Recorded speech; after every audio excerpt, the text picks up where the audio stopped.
এই পর্বে আমি আপনাদেরকে বুঝিয়ে বলার চেষ্টা করব যে এই কোভিড ভ্যাকসিনটা কিভাবে কাজ করে।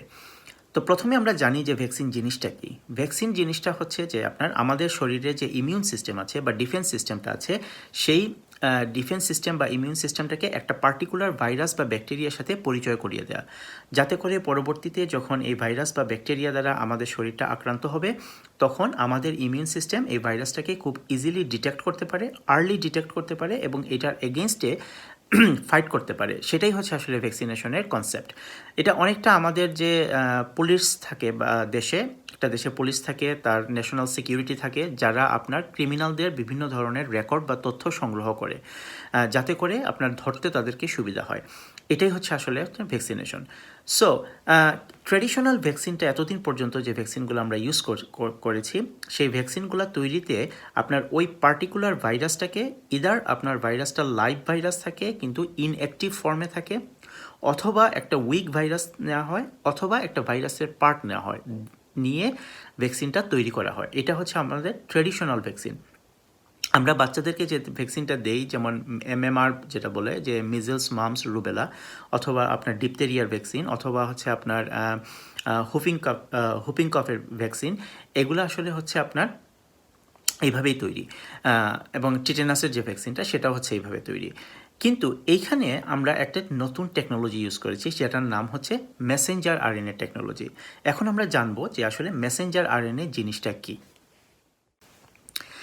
মেসেঞ্জার আরএনএ কি, এটা বুঝতে গেলে আমাদেরকে আমাদের সেল সম্বন্ধে একটু ধারণা থাকতে হবে। আমি খুব সিম্পলি একটু বোঝানোর চেষ্টা করি।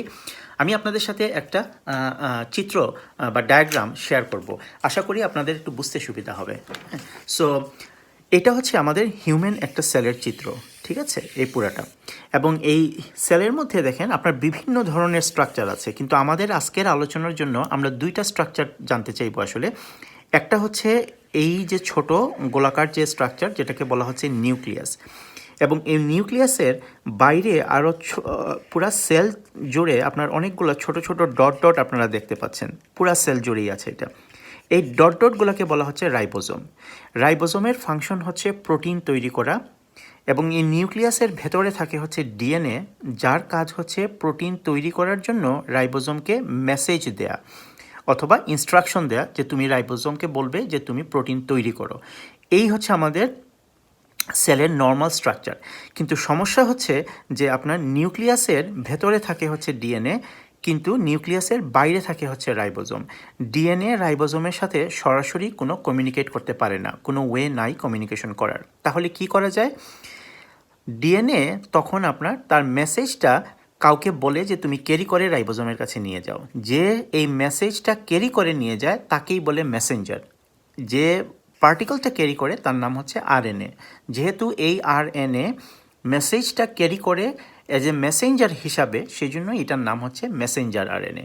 তাহলে বোঝা গেল যে ডিএনএটা থাকে নিউক্লিয়াসের ভেতরে, রাইবোজোম থাকে নিউক্লিয়াসের বাইরে। ডিএনএ রাইবোজোমের সাথে সরাসরি কমিউনিকেট করতে পারে না, এই কাজটা করে দেয় যে সেই হচ্ছে মেসেঞ্জার আরএনএ। তাহলে আমরা জানলাম যে ডিএনএর কাজ হচ্ছে ইনস্ট্রাকশনটা দেয়া বা মেসেজটা দেয়া, মেসেঞ্জার আরএনএর কাজ হচ্ছে মেসেজটা ক্যারি করে নিয়ে যাওয়া রাইবোজোমের কাছে, এবং রাইবোজোমের কাজ হচ্ছে প্রোটিন তৈরি করা। এখন এই ব্যাপারটা আসলে কিভাবে হয়? আমাদের শরীরে বিভিন্ন ধরনের প্রোটিন আছে, যেমন হরমোন এক ধরনের প্রোটিন, হিমোগ্লোবিন যেটা আমাদের ব্লাড অক্সিজেন ক্যারি করে, সেটা হচ্ছে এক ধরনের প্রোটিন, আমাদের মাসল সেল হচ্ছে এক ধরনের প্রোটিন, আমাদের ডিফেন্স সিস্টেম যেটা ইমিউন সিস্টেম, অ্যান্টিবডি, সেটাও হচ্ছে এক ধরনের প্রোটিন। এখন রাইবোজোম কিভাবে জানবে যে কোন প্রোটিনটা তার তৈরি করা দরকার? ডিএনএ এই মেসেজটা আসলে একটা কোডের আকারে সে মেসেঞ্জার আরএনএকে দেয়। এই কোডটা হচ্ছে অনেকটা অক্ষর দিয়ে তৈরি একটা পাসওয়ার্ডের মতো, সাংকেতিক ভাষা। যেমন আমি জাস্ট এক্সাম্পলের জন্য আপনাদেরকে বলি, যে মনে করেন আমাদের শরীরে এখন হরমোন তৈরি করতে হবে। ডিএনএ মেসেঞ্জার আরএনএকে বলবে যে একটা হরমোনের কোড দিবে সে, মনে করেন যে কোডটা হচ্ছে ABC। তো মেসেঞ্জার আরএনএ ডিএনএ থেকে এই কোডটা নিয়ে, ABC কোড লেখাটা নিয়ে সে যাবে হচ্ছে রাইবোজোমের কাছে। রাইবোজোম কোডটা রিড করবে এবং সে বুঝতে পারবে যে তাকে হরমোন তৈরি করতে হবে। নেক্সট টাইম ডিএনএ আপনার মেসেঞ্জার আরএনএকে বলবে DEF, এবং DEFটা হচ্ছে মনে করেন যে হিমোগ্লোবিনের কোড। সো যখন মেসেঞ্জার আরএনএ DEF এই কোডটা নিয়ে রাইবোজোমের কাছে যাবে, রাইবোজোম রিড করবে DEF এবং সে তৈরি করবে হচ্ছে হিমোগ্লোবিন। সে হরমোন তখন তৈরি করবে না। তার মানেটা হচ্ছে কি, যে আপনি অনেকটা পাসওয়ার্ডের মতো আপনি মনে করতে পারেন যে প্রতিটা প্রোটিনের একটা পাসওয়ার্ড আছে যেটা মেসেঞ্জার আরএনএ কোড আকারে ক্যারি করে নিয়ে যাবে রাইবোজোমের কাছে, রাইবোজোম সেটা দেখে তৈরি করবে। অনেকটা আপনি চিন্তা করতে পারেন এটাকে এইভাবে, যে আমরা যে বাসায় মনে করেন কেক তৈরি করি, একটা কেক তৈরি করতে অনেকগুলো ইনগ্রেডিয়েন্ট দরকার হয়। আপনার এগ লাগবে, আপনার ফ্লাওয়ার লাগবে, আপনার বেকিং পাউডার লাগবে, আপনার অয়েল লাগবে, তাই না? সো মেসেঞ্জার আরএনএ আসলে এই ইনগ্রেডিয়েন্টগুলো ক্যারি করে রাইবোজোমের কাছে নিবে, রাইবোজোম এগুলাকে রিড করবে কি ইনগ্রেডিয়েন্ট আছে এবং সে অনুযায়ী সে ফাইনাল প্রোডাক্টটা কেক তৈরি করবে। সো আমরা ফাইনাল প্রোডাক্টটা দেখব হচ্ছে কেক, কিন্তু আমরা যখন ফাইনাল প্রোডাক্টটা দেখব তখন আমরা জানি যে এটার পেছনে কিছু ইনগ্রেডিয়েন্ট আছে। সো আমরা জানবো যে কেকটা এমনি এমনি তৈরি হয়নি, কেকটা তৈরি হতে কিছু ইনগ্রেডিয়েন্ট লেগেছে, সেই ইনগ্রেডিয়েন্টটাই মেসেঞ্জার আরএনএ ডিএনএ থেকে ক্যারি করে নিয়ে যায়। এখানে সবচেয়ে ইম্পর্ট্যান্ট যে ব্যাপারটা সেটা হচ্ছে যে এই যে মেসেঞ্জার আরএনএ ডিএনএ থেকে আপনার রাইবোজোমের কাছে নিয়ে যায়, সেটা হচ্ছে ওয়ান ওয়ে। সে কখনোই মেসেঞ্জার আরএনএ কখনোই রাইবোজোম থেকে ব্যাকওয়ার্ড ডিএনএর কাছে যায় না। এই কারণেই, এবং এই ভ্যাকসিনটা যেহেতু মেসেঞ্জার আরএনএ দিয়ে তৈরি, এই কারণেই আমাদের ডিএনএ ড্যামেজ হওয়ার কোনো পসিবিলিটি নাই, বিকজ মেসেঞ্জার আরএনএ অলওয়েজ যায় হচ্ছে রাইবোজোমের কাছে। রাইবোজোম যখনই আপনার মেসেঞ্জার আরএনএর কাছে কোনো কোড দেখে তখন সে প্রোটিন তৈরি করে, এটাই তার কাজ। সে জানতে চাইবে না যে মেসেঞ্জার আরএনএ কার কাছ থেকে কোড নিয়ে এসছে। তার দায়িত্ব হচ্ছে মেসেঞ্জার আরএনএর কাছে কোনো কোড দেখা মাত্র সে সেই প্রোটিনটা তৈরি করে দিবে। সো সামারি ব্যাপারটা হচ্ছে অনেকটা এরকম। আমি আবার একটু বলে নিই বোঝার সুবিধার জন্য। আবার আপনারা এখানে দেখেন যে লেখা আছে ডিএনএ, যেটা থেকে আপনার messenger RNA, then ribosome, then protein. DNA, messenger RNA, ribosome, protein. Remember, আপনার ডিএনএটা হচ্ছে ভেতরে থাকবে, যার ভিতরে নিউক্লিয়াসের ভেতরে, রাইবোজোম হচ্ছে সেলের বাইরে আছে, নিউক্লিয়াসের বাইরে আছে, এবং এই ডিএনএ থেকে মেসেঞ্জার আরএনএ কোড নিয়ে যাবে রাইবোজোমের কাছে, রাইবোজোম তখন প্রোটিন তৈরি করবে। তার মানে আপনি যেখানেই কোনো প্রোটিন দেখবেন আপনাকে বুঝতে হবে যে তার পিছনে কোনো কোড আছে। এই টেকনিকটাই আসলে আপনার এই কোভিড ভ্যাকসিনে ইউজ করা হয়েছে। এখন আমরা জানবো যে এই পুরো মেকানিজমটার সাথে কোভিড ভ্যাকসিন তৈরির রিলেশনটা কী। সো এই রিলেশনটা বুঝতে গেলে আমাদেরকে আরেকটা চিত্র দেখতে হবে আপনাদের সুবিধার জন্য, ঠিক আছে? দেখেন, আমরা যদি এই ছবিটার সাথে, আমি মনে করি যে আপনারা মনে হয় ইতিমধ্যে সবাই পরিচিত, এটা হচ্ছে কোভিড ভাইরাসের একটা চিত্র, যেটি আমরা ইলেকট্রন মাইক্রোস্কোপের নিচে যদি আমরা কোভিড ভাইরাসটাকে দেখি, জিনিসটা দেখতে এরকম দেখায়। তো আপনারা দেখতে পাচ্ছেন যে এটার গায়ে কাটা কাটা কিছু জিনিস আছে। এটাকে যদি আমরা আবার স্লাইস করি তাহলে জিনিসটা দেখতে এরকমই দেখায়। এখন এই যে কাটাযুক্ত যে জিনিসগুলো আছে সেটাগুলোকে বলা হয় এক ধরনের প্রোটিন, এবং এই প্রোটিনটার নাম হচ্ছে স্পাইক প্রোটিন। কারণ এটা কাটা, স্পাইকের মতো দেখতে, সে কারণে এটার নাম হচ্ছে, বিজ্ঞানীরা তার নাম দিয়েছেন হচ্ছে স্পাইক প্রোটিন। এই স্পাইক প্রোটিনটা হচ্ছে এই ভাইরাসের জন্য নির্দিষ্ট। এই স্পাইক প্রোটিন অন্য কোনো ভাইরাসে থাকবে না, এবং এই ভাইরাস যদি স্পাইক প্রোটিন না থাকে তাহলে সে আমাদের শরীরে প্রবেশ করতে পারে না। এই স্পাইক প্রোটিনের সাহায্যে সে প্রথমে আমাদের সেলে ঢুকে, তারপরে সে মাল্টিপ্লাই করতে শুরু করে এবং তার মেকানিজম সে করে। সুতরাং এই স্পাইক প্রোটিন ছাড়া কোভিড ভাইরাসটা পাওয়া যাবে না। কোভিড ভাইরাস থাকলে তাকে স্পাইক প্রোটিন থাকতেই হবে। এটা ভেরি ইম্পর্ট্যান্ট আমাদের জন্য জানা, ঠিক আছে? তার মানে এই স্পাইক প্রোটিনটা আবার এটা হচ্ছে অনেকটা আমাদের একটা গাড়ির যে সাইন আছে সেই সাইনের মতো। যেমন আমি আপনাকে একটা পিকচার দেখাই। এখানে দেখেন, আমরা হচ্ছে এখানে কয়েকটা গাড়ির লোগো বা সাইন দেখতে পাচ্ছি। যেমন এটা হচ্ছে মার্সিডিজ, এটা হচ্ছে ভক্সওয়াগন, BMW এবং আউডি, তাই না? আমি আপনাকে যদি শুধুমাত্র এই সাইনটা দেখাই, গাড়িটা যদি নাও দেখাই, আমি আপনাকে এই মুহূর্তে শুধু লোগোটা বা সাইনটা চিনিয়ে রাখলাম। আপনাকে বললাম যে তুমি দেখো এটা হচ্ছে মার্সিডিজ এবং এটা BMW। পরবর্তীতে আপনি যদি এই সাইনটা কোনো গাড়ির গায়ে দেখেন তাহলে আপনি বুঝতে পারবেন যে এটা সেই গাড়ি, ঠিক না? যেমন নেক্সট যে আরেকটা চিত্র আমি আপনাদেরকে দেখাবো। দেখেন, এখন এখানে আপনি কয়েকটা গাড়ির ড্যাশবোর্ড দেখছেন, আপনি এখনও কিন্তু পুরো গাড়িটা দেখছেন না, আপনি শুধু গাড়ির ড্যাশবোর্ড দেখছেন। যেমন এটা হচ্ছে মার্সিডিজের ড্যাশবোর্ড, এটা হচ্ছে আপনার ভক্সওয়াগনের ড্যাশবোর্ড। সুতরাং আপনি গাড়ি না দেখেই শুধুমাত্র সাইন জানার কারণে আপনি বুঝতে পারবেন বা বলে দিতে পারবেন কোন গাড়ির ড্যাশবোর্ড এটা। আরও অনেক ফিচার দিয়ে হয়তো বলা যাবে, কিন্তু আপনার the best way to know হচ্ছে আপনি যদি লোগোগুলো দেখতে পারেন তাহলে আপনি বুঝতে পারবেন যে কোন গাড়ির। এখন আমি আপনাকে যদি পুরা গাড়িটা দেখাই তাহলে আপনি বলতে পারবেন ইজিলি যে হ্যাঁ এই গাড়িটা হচ্ছে মার্সিডিজ, কারণ এটা মার্সিডিজের লোগো আছে। এই গাড়িটা হচ্ছে বিএমডাব্লিউ, কারণ এটা বিএমডাব্লিউর লোগো আছে। এই গাড়িটা হচ্ছে ভক্সওয়াগন, বিকজ এটা ভক্সওয়াগনের লোগো আছে। এবং এই গাড়িটা হচ্ছে আউডি, বিকজ এটাতে আউডির লোগো আছে। তার মানে আমরা কি জানলাম, যে আমি যদি শুধুমাত্র আপনাকে লোগোটা প্রথমে চিনিয়ে রাখতে পারি, গাড়ি যদি আপনাকে নাও দেখাই, আপনি পরবর্তীতে রাস্তাতে নামলে গাড়িটা চিনতে পারবেন যদি আপনি লোগোটা চিনতে পারেন। সো এই আইডিয়াটাই আসলে আপনার এই ভ্যাকসিন তৈরির কাজে তারা সায়েন্টিস্টরা ইউজ করেছেন। যেমন আপনার এটা আমরা যেটা বললাম যে এই স্পাইক প্রোটিনটা হচ্ছে এই ভাইরাসের লোগো বা এই ভাইরাসের সাইন। যেখানে আপনি এই স্পাইক প্রোটিন দেখবেন আপনি বুঝে ফেলবেন যে এটা হচ্ছে কোভিড ভাইরাস। যেভাবে আপনি মার্সিডিজের সাইন দেখে গাড়িটা চিনেছেন, আপনি বিএমডাব্লিউর সাইন দেখে গাড়িটা চিনেছেন, ঠিক অনুরূপভাবে আপনি এই প্রোটিনের স্পাইক প্রোটিনটা দেখলেই আপনি বুঝতে পারবেন এই স্পাইক প্রোটিনটা যে ভাইরাসের গায়ে আছে সেই ভাইরাসটাই হচ্ছে কোভিড ভাইরাস।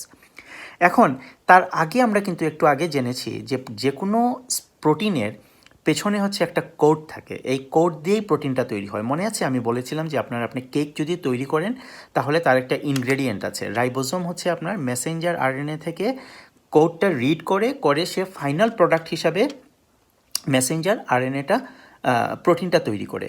সুতরাং এইখানে যদি আমি বলি যে এখানে একটা স্পাইক প্রোটিন, তার মানে কি হলো, যে তার মানে হচ্ছে যে এটার পেছনে একটা কোড আছে। এই কোডটা কি যদি আমরা জানতে পারি তাহলে আমরা এই প্রোটিনটা তৈরি করতে পারবো, রাইট? যেমন আমি যদি কেকের ইনগ্রেডিয়েন্ট জানতে পারি আমি কেক তৈরি করতে পারবো। সো ঠিক অনুরূপভাবে আমি যদি এই স্পাইক প্রোটিনের কোড জানতে পারি তাহলে আমি এই স্পাইক প্রোটিন তৈরি করতে পারবো। এখন কোড ক্যারি করে কে? কোড ক্যারি করে হচ্ছে মেসেঞ্জার আরএনএ, রাইট? আমরা আগে বললাম যে ডিএনএ থেকে কোডটা ক্যারি করে নিয়ে যায় হচ্ছে মেসেঞ্জার আরএনএ। তার মানে আমি যদি কোড জানতে চাই তাহলে সেটা হচ্ছে আসলে মেসেঞ্জার আরএনএ কী কোড নিয়ে যাচ্ছে সেটাই হচ্ছে আমাদেরকে জানতে হবে, রাইট? সো আমাদের সায়েন্টিস্টরা এই প্রোটিনের যে কোড সেই কোডটা আবিষ্কার করতে পেরেছেন। এবং মনে আছে আমরা যেটা বললাম যে কোডটা আসলে মেসেঞ্জার আরএনএ ক্যারি করে, তাই না? তার মানে কোডটা হচ্ছে ইনফ্যাক্ট একটা মেসেঞ্জার আরএনএ। তখন সায়েন্টিস্টরা যেটা করেছেন যে এই মেসেঞ্জার আরএনএটা আমাদের সেলে ইনজেক্ট করে দিয়েছেন। এই মেসেঞ্জার আরএনএ যখন আমাদের রাইবোজোমের কাছে গিয়েছে তখন রাইবোজোম এই কোডটা দেখে সে কি করবে, সে প্রোটিন তৈরি করবে। কারণ আমরা আগেই বলেছি যে রাইবোজোমের কাজ হচ্ছে মেসেঞ্জার আরএনএ যখনই কোনো কোড নিয়ে যাবে তখন সে এই কোড দেখে প্রোটিন তৈরি করবে। এখন আপনি যদি মেসেঞ্জার আরএনএ স্পাইক প্রোটিনের কোড নিয়ে যায় সে স্পাইক প্রোটিন তৈরি করবে। সো সে কী করবে, আপনার স্পাইক প্রোটিন তৈরি করবে এবং এই স্পাইক প্রোটিনটা আমাদের ইমিউন সিস্টেম বা ডিফেন্স মেকানিজম যেটা সে এটাকে চিনে রাখবে। পরবর্তীতে যখন আমাদের কোভিড ভাইরাস দিয়ে আমরা আক্রান্ত হব, মনে আছে কোভিড ভাইরাসে হচ্ছে আমি বললাম যে আপনার এই স্পাইক প্রোটিন সহ থাকবে। তো আমাদের ইমিউন সিস্টেম কিন্তু ভাইরাসটাকে চিনেনি, আমাদের ইমিউন সিস্টেম শুধু ওই স্পাইক প্রোটিনটাকে চিনে রেখেছে। কিন্তু স্পাইক প্রোটিনটা আমরা বলেছি যে ভাইরাসের গায়ে থাকবে সেটাই হচ্ছে কোভিড ভাইরাস। আমি আবার আমাদের এক্সাম্পলটা বলি আপনাকে। আমি প্রথমে বিভিন্ন গাড়ির লোগো চিনিয়ে রেখেছি যে এটা হচ্ছে মার্সিডিজের লোগো অথবা এটা হচ্ছে বিএমডাব্লিউর লোগো। আমি কিন্তু পুরো গাড়িটা আপনাকে দেখাইনি, আপনি শুধু সাইনটা প্রথমে দেখে রেখেছিলেন। পরবর্তীতে যখন আপনি রাস্তায় নেমেছেন তখন আপনি পুরো গাড়িটা দেখেছেন এবং পুরো গাড়িটা দেখে আপনি চিনতে পেরেছেন কেন? বিকজ সাইনের জন্য। তাহলে প্রথমে আপনি পুরো গাড়ি দেখেননি কিন্তু তারপরেও আপনি জানেন যে এটা মার্সিডিজ, কারণ এই লোগোটা আপনি জানতেন সেই জন্য। সেম কনসেপ্ট আমাদের শরীরে আপনার শুধু স্পাইক প্রোটিনটা তৈরি করে রাখা আছে। এই স্পাইক প্রোটিন যে ভাইরাসের সাথে থাকবে সেটাই কোভিডের ভাইরাস, সেটাই হচ্ছে আপনার কনসেপ্টটা। তখন আমাদের ইমিউন সিস্টেম এই ভাইরাসের এগেনস্টে কাজ করবে। এখন এই পুরো ব্যাপারটাকে আমরা একটা ডায়াগ্রাম বা একটা চিত্র দিয়ে বোঝানোর চেষ্টা করি। হ্যাঁ, আমরা বললাম যে এটা হচ্ছে কোভিড ভাইরাসটা দেখতে হচ্ছে এরকম, যার গায়ে এরকম কিছু স্পাইক প্রোটিন থাকবে। এই স্পাইক প্রোটিনটা হচ্ছে একটা প্রোটিন যেটার পিছনে একটা কোড আছে যেটাকে আমরা বলি মেসেঞ্জার আরএনএ। আমরা এই মেসেঞ্জার আরএনএটা সায়েন্টিস্টরা এটা আপনার আবিষ্কার করতে পেরেছেন। এই মেসেঞ্জার আরএনএটা তারা এই দিয়ে ভ্যাকসিন তৈরি করেছেন এবং এই ভ্যাকসিনটা আমাদের শরীরে ইনজেক্ট করা হয়েছে। আমাদের শরীর তখন কি করবে, আমাদের যে নিজস্ব সেল আছে এই সেল তখন এই মেসেঞ্জার আরএনএ যে কোড যেটা সেটা দেখে আমাদের রাইবোজোম স্পাইক প্রোটিন তৈরি করবে। স্পাইক প্রোটিনটা তখন আমাদের যে ইমিউন সিস্টেম, এটা হচ্ছে আমাদের অ্যান্টিবডি, আমাদের যে এই ইমিউন সিস্টেম এই স্পাইক প্রোটিনটাকে চিনে রাখবে। পরবর্তীতে যখন আমাদের কোভিড ভাইরাস আক্রমণ করবে তখন আমাদের ইমিউন সিস্টেম এই স্পাইক আছে যে ভাইরাস সেটাকে সে কোভিড ভাইরাস হিসাবেই চিনবে, কারণ সে স্পাইক প্রোটিনটা চিনে রেখেছে। তখন সে আপনার এই ভাইরাসটাকে আক্রমণ করবে। এটাই হচ্ছে পুরা আপনার ভ্যাকসিনের মেকানিজম। সুতরাং আবার আমি একটু আগের এক্সাম্পলটা বলি যে আপনি একটা কেক তৈরি করতে চান, একটা ইনগ্রেডিয়েন্ট আছে, আপনি বাজার থেকে কেকটা সরাসরি নিয়ে আসতে পারেন, অথবা আপনি বাজার থেকে তার ইনগ্রেডিয়েন্টগুলো আপনি এগ নিয়ে আসেন, ফ্লাওয়ার নিয়ে আসেন, সুগার নিয়ে আসেন, তারপরে বাসায় এনে আপনি করেন। এখানে তাই করা হয়েছে। আপনার স্টার্টিং হচ্ছে স্পাইক প্রোটিন, এন্ডিং হচ্ছে স্পাইক প্রোটিন, কিন্তু আমরা মাঝখানে কি করলাম, আমরা স্পাইক প্রোটিনটা সরাসরি আপনার ইনজেকশনের মধ্যে দিয়ে ভ্যাকসিনটা তৈরি করিনি, আমরা তার কোড দিয়ে তৈরি করেছি, যে ইনগ্রেডিয়েন্টগুলো দিয়ে তৈরি করেছি। সুতরাং আমরা এখানে কোনো ভাইরাসটা ইনজেক্ট করছি না, আমরা শুধু কোডটা ইনজেক্ট করে দিচ্ছি। আমাদের নিজস্ব সেল এই কোড দেখে সে স্পাইক প্রোটিনটা তৈরি করলো। এখন আমি যদি বলি আপনাকে, আমাদের যে আগের এক্সাম্পল বলেছিলাম যে আপনাকে আমি গাড়ির লোগো বা সাইনটা দেখিয়ে রেখেছি, এবং আমি যদি আপনাকে বলি যে তোমাকে আমি অর্ডার দিলাম তুমি 1000 পিস মার্সিডিজের সাইন তৈরি করো, আপনি কি কখনোই পুরো মার্সিডিসটা তৈরি করতে পারবেন? আপনি কখনোই মার্সিডিস তৈরি করতে পারবেন না। আপনি হয়তো 1000 কেন 10,000 কপি লোগো তৈরি করতে পারবেন, কিন্তু আপনার 10,000 কপি লোগো দিয়ে আপনি একটা গাড়ি বানাতে পারবেন না। গাড়ি বানাতে হলে আপনাকে গাড়ির আরও অন্যান্য জিনিসও বানাতে হবে, শুধু লোগো দিয়ে আপনি একটা গাড়ি তৈরি করতে পারবেন না, রাইট? এক্স্যাক্টলি, যেহেতু এই স্পাইক প্রোটিনটাও আমরা বললাম হচ্ছে একটা লোগো অফ দি এই কোভিড ভাইরাসের, সেই জন্য আমি যত লোগোই তৈরি করি, আমি যত স্পাইক প্রোটিনই তৈরি করি আমার শরীরে, আমি কিন্তু পুরো ভাইরাসটা কখনোই তৈরি করতে পারবো না। আর যেহেতু আমি ভাইরাসটা তৈরি করতে পারবো না, সেই জন্য আমার ডিজিজ হওয়ার কোনো সম্ভাবনা নাই। বোঝা গেল? এখন আমি একটু বলার চেষ্টা করব আপনাদেরকে যে এই বিভিন্ন যে কোম্পানি আপনার ফাইজার, মডার্না অ্যান্ড অক্সফোর্ড অ্যাস্ট্রাজেনেকার যে ভ্যাকসিনটা, এদের মধ্যে আসলে ডিফারেন্সটা কোথায় এবং কেন? এই ডিফারেন্সটা আসলে হচ্ছে কি, এই যে আমরা বললাম যে মেইন মেকানিজমটা হচ্ছে যে মেসেঞ্জার আরএনএ বা কোডটা আপনার দিয়ে ভ্যাকসিন তৈরি করে এটা আমাদের শরীরে ইনজেক্ট করে দেয়।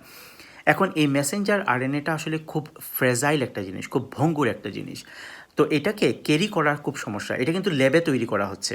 আগেই আমি আপনাদেরকে বলে রেখেছি যে এটা কিন্তু কোনো লাইভ ভাইরাস আমরা ব্যবহার করি না, এবং এই মেসেঞ্জার আরএনএটা আমরা ল্যাবে তৈরি করি, এবং যে কারণে আসলে আমরা এত ডোজ এত কুইকলি করতে পারছি, বিকজ এটা ল্যাবে প্রোডাকশন হচ্ছে। এখন এই ল্যাবে প্রোডাকশন থেকে আমাদের ভ্যাকসিন তৈরি করে আমাদের শরীরে ইনজেক্ট করা পর্যন্ত জিনিসটা যেহেতু খুব ফ্রেজাইল বা ভঙ্গুর, এটা ভেঙে যেতে পারে আপনার ক্যারি করার সময়। যেমন একটা কাচের জিনিস যদি আমরা ক্যারি করতে চাই, আমরা ইউজুয়ালি কী করি, আমরা ইদার বাবল র্যাপ করে ফেলি অথবা কাপড় দিয়ে এটাকে মরিয়ে তারপরে আমরা এক জায়গা থেকে আরেক জায়গায় নিয়ে যাই। সো এই কারণে আপনার এই মেসেঞ্জার আরএনএ বলেন বা এই কোড যেটা আছে, এই কোডটাকে আপনার সরাসরি ইনজেক্ট করা যায় না। ইনজেক্ট করতে গেলে এটা ভেঙে যায়। তখন কি করা দরকার, এটাকে একটা র্যাপ করতে হবে। কি দিয়ে র্যাপ করা যায়?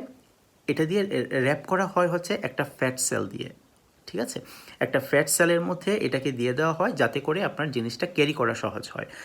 এটার সাথে আপনার সুগার ইউজ করা হয় এবং ওয়াটার ইউজ করা হয়। That's all about the ingredient. Okay, so আপনার মেসেঞ্জার আরএনএ বলেন বা কোড বলেন, সেইটা একটা ফ্যাট সেলের মধ্যে আছে, একটা সুগার আছে, এবং হচ্ছে আপনার একটু ওয়াটার, এই হচ্ছে আপনার স্যালাইন, নর্মাল স্যালাইন দিয়ে এইভাবেই হচ্ছে আপনার জিনিসটা পুরো ভ্যাকসিনটা তৈরি, আর কিন্তু কিছু নাই। হেভি মেটাল বলেন, আপনার অন্য কিছু নাই। এখন যেহেতু আপনার এই জিনিসটা এইভাবে তৈরি করা হচ্ছে, এই কারণেই আপনার এটাকে খুব কোল্ড টেম্পারেচারে প্রিজার্ভ করতে হয় বা মেনটেন করতে হয়। আদারওয়াইজ এটা টেম্পারেচার আপনি যদি ইনক্রিজ করেন তাহলে এটা ভেঙে যেতে পারে, এই মেসেঞ্জার আরএনএ বা কোডটা ভেঙে যেতে পারে। সেই আপনার ফাইজার একটু বেশি টেম্পারেচারে মেনটেন করতেছে, -70 ডিগ্রি, আর হচ্ছে আপনার মডার্না -20 ডিগ্রিতে। এই যে ভেহিকল যেটা দিয়ে ক্যারি করে নিয়ে যাবে এই যে কোড বা মেসেঞ্জার আরএনএ বলেন, এই ভেহিকলটা আপনার এই দুইটা কোম্পানি ইউজ করে হচ্ছে আপনার ফ্যাট সেল, কিন্তু আপনার অক্সফোর্ড বা অ্যাস্ট্রাজেনেকা যে কোম্পানিটা আছে তারা কিন্তু ফ্যাট সেল ইউজ করে না। তাহলে তারা কি ইউজ করে? তারা তৈরি করে এই কোডটাকে বা মেসেঞ্জার আরএনএটাকে তারা অন্য আরেকটা ভাইরাসের ডিএনএর মধ্যে ঢুকিয়ে দিয়েছে এই কোডটাকে। এই ভাইরাসটা হচ্ছে এডিনো ভাইরাস বলে। এডিনো ভাইরাস হচ্ছে আমাদের শরীরে সাধারণত নর্মাল যে কমন কোল্ড, সর্দি, কাশি এইগুলো হচ্ছে এডিনো ভাইরাস করে, কিন্তু সায়েন্টিস্টরা এই অ্যাডিনো ভাইরাসটাকে জেনেটিক্যালি চেঞ্জ করে রেখেছেন যাতে করে তারা আমাদের শরীরে ঢোকার পরে যাতে কোনো ডিজিজ করতে না পারে। সুতরাং এটা এগেইন আমি আবার আপনাদেরকে একটু ক্লিয়ারলি বলার চেষ্টা করি যে আপনার এই কোড বা মেসেঞ্জার আরএনএটা ক্যারি করার ভেহিকল হচ্ছে ডিফারেন্ট ভেহিকল ইউজ করা হচ্ছে। কোথাও আপনার ফ্যাট সেল ইউজ করা হচ্ছে, কোথাও ডিএনএ অ্যাডিনো ভাইরাসের ডিএনএটা ইউজ করা হচ্ছে, পুরো অ্যাডিনো ভাইরাসটা ইউজ করা হচ্ছে। আপনি যদি ফ্যাট সেলের মধ্যে নিয়ে ক্যারি করেন তার সুবিধা হচ্ছে যে আপনাকে কোনো ভাইরাসের সাহায্য নিতে হচ্ছে না, আপনি সরাসরি এটাকে ইনজেক্ট করে দিতে পারছেন ফ্যাট সেল। কিন্তু প্রবলেম হচ্ছে এটাকে কোল্ড টেম্পারেচারে প্রিজার্ভ করতে হবে, সুতরাং আপনার ক্যারি করাটা একটু ডিফিকাল্ট, অথবা যেখানে আপনার ফ্রিজিং সিস্টেম নাই সেখানে আপনার এটাকে ইমপ্লিমেন্ট করাটা একটু tough. On the other hand অক্সফোর্ডের অক্সফোর্ডের ভ্যাকসিনের মধ্যে তারা ভেহিকল হিসাবে মানে ক্যারিয়ার হিসাবে ইউজ করছে হচ্ছে একটা এডিনো ভাইরাস। কিন্তু এই এডিনো ভাইরাসটা ইউজ করার সুবিধা হচ্ছে যেহেতু এটা একটা ভাইরাস, এটা মোর স্টেবল দেন দি ফ্যাট সেল, এই কারণে এটাকে আপনার খুব লো টেম্পারেচারে প্রিজার্ভ করতে হচ্ছে না। এই জন্য অক্সফোর্ডের ভ্যাকসিনটা কিন্তু 2 to 8 ডিগ্রি সেলসিয়াসে আপনি ক্যারি করতে পারবেন, এটা হচ্ছে তার সুবিধা। কিন্তু অসুবিধাটা হচ্ছে কি যে এটা আপনার একটা এডিনো ভাইরাসের ডিএনএর মধ্যে রাখা আছে, তারা এই ভাইরাসটাকে ইনজেক্ট করে দিচ্ছে এবং এই ভাইরাসটা তখন ওই যে কোডটা আছে সেটা আমাদের সেলে রিলিজ করে দেয়, আমাদের সেল তখন আপনার অন্য দুইটা ভ্যাকসিনের মতোই নিয়ে যাবে আমাদের রাইবোজোম তৈরি করবে স্পাইক প্রোটিন, আমাদের ইমিউন সিস্টেম স্পাইক প্রোটিন চিনে রাখবে, পরবর্তীতে আপনার যখন স্পাইক প্রোটিন নিয়ে কোভিড ভাইরাস আক্রমণ করবে তখন আমাদের ইমিউন সিস্টেম। সো এইটাই হচ্ছে আসলে বেসিক ডিফারেন্স এই তিনটা কোম্পানির যে ভ্যাকসিনগুলো আছে তার মধ্যে আর কি। এবং এক একটা ভ্যাকসিনের ক্রাইটেরিয়া হচ্ছে একটু ডিফারেন্ট। যেমন আপনার মডার্নার ভ্যাকসিনটা হচ্ছে আপনাকে প্রথম ডোজ নেওয়ার 4 সপ্তাহ পরে সেকেন্ড ডোজ নিতে হবে। ফাইজার বায়োনটেকের সেটা হচ্ছে আপনার প্রথম ডোজের পরে 3 সপ্তাহ পরে নিতে হবে, এবং অক্সফোর্ডের ভ্যাকসিনটা আপনার প্রথম ডোজের পরে 8 সপ্তাহ থেকে আপনার 6 সপ্তাহ থেকে 8 সপ্তাহ, কখনো ইভেন 12 সপ্তাহ পর্যন্ত আপনার সময় আছে, আপনি সেকেন্ড ডোজটা নিতে পারেন। সো এই হচ্ছে আপনার বিভিন্ন কোম্পানির বিভিন্ন ভাইরাসের দ্য ভ্যাকসিনের দ্য ডিফারেন্স। আশা করি আপনারা পুরো ব্যাপারটা বুঝতে পেরেছেন। সো আমি আবার আপনার শেষ করার আগে আমরা যে প্রথম প্রশ্ন উত্তর পর্ব দিয়ে শুরু করেছিলাম সেই প্রশ্নগুলোকে একটু রিক্যাপ করে আপনার কনক্লুড করব।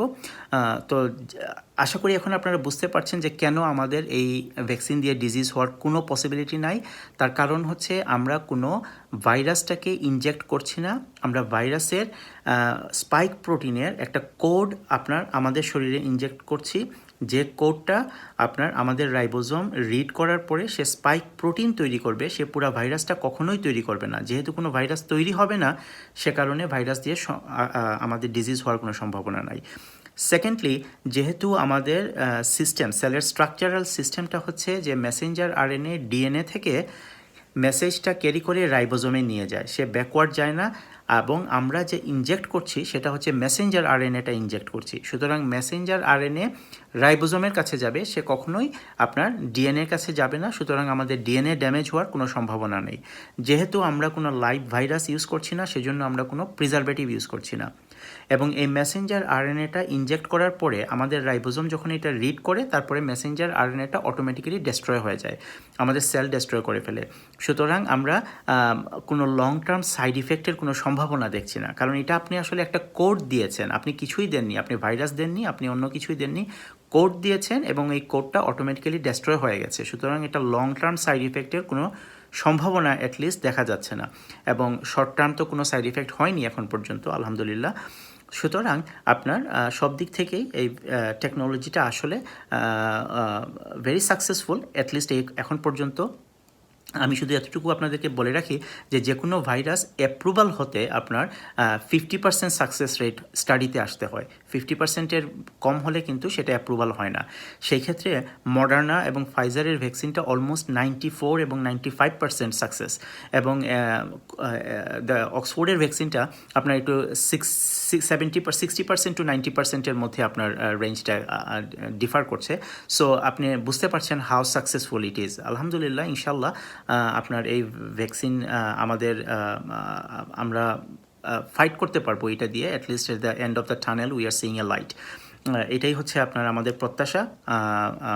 সুতরাং যদি আপনাদের কোনো প্রশ্ন থেকে থাকে অবশ্যই আপনারা যোগাযোগ করতে পারেন আমার সাথে। আমি আপনাদের প্রশ্নগুলোর আনসার দেওয়ার চেষ্টা করব।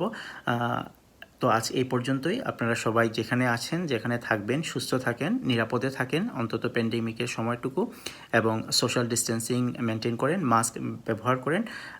তো শেষ করি। আসসালামু আলাইকুম ওয়া রাহমাতুল্লাহি ওয়া বারাকাতুহু।